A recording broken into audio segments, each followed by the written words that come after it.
Gator here. So a couple days ago, I was doing what I'm always doing on a Tuesday afternoon. I was sitting down at the local schoolyard up in the bleachers watching the 9th grade girls field hockey team do practice. I had on my poncho and I had me a cooler of beer and I had on my headset with some corn playing in there. I should have been in heaven, man. It's one of my favorite things to do on earth. I should have been feeling good, but I was feeling a little bit off.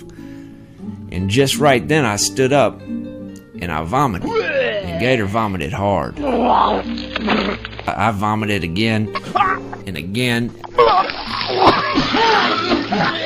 And I just couldn't stop. And finally, when I came to stop, I looked up out of the field, and the practice had even come to a stop. All them girls were just standing there kind of looking at me dumbfounded. And I slipped right then and hit my head on the bleachers and cracked my skull open. And last thing I remember, laying there in a puddle of my own sick, is them field hockey players coming to stand around me looking down at me like ruddy-faced little angels. And then everything just kind of crept in and faded to black.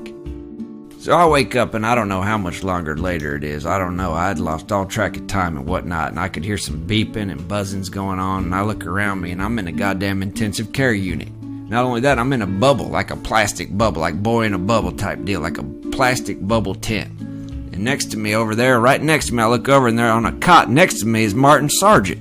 And he's laying there all trussed up. They got him trussed up in some kind of goddamn diaper with a leg bag on it.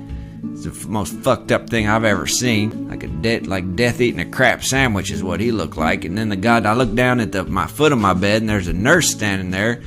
Or I don't know who it was, a man or a doctor or whatever. I couldn't see because they was wearing some kind of hazmat suit. And I couldn't even see through the reflector shield on the front of that damn thing.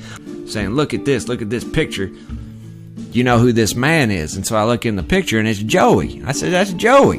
They say, well, we have reason to believe that Joey has the avian bird flu and that he spread it throughout the western United States, the entire western United States. And that our close contact with him had likely made us carriers as well.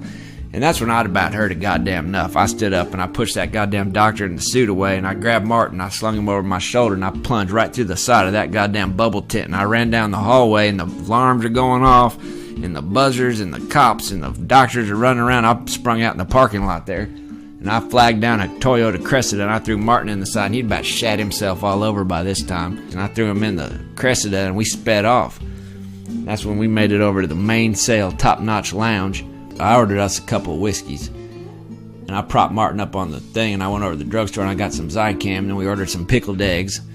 I guess that secured a bird flu, whiskey, Zicam, and pickled eggs, because within an hour I felt good enough to try to pick up on the waitress and Martin was already singing karaoke.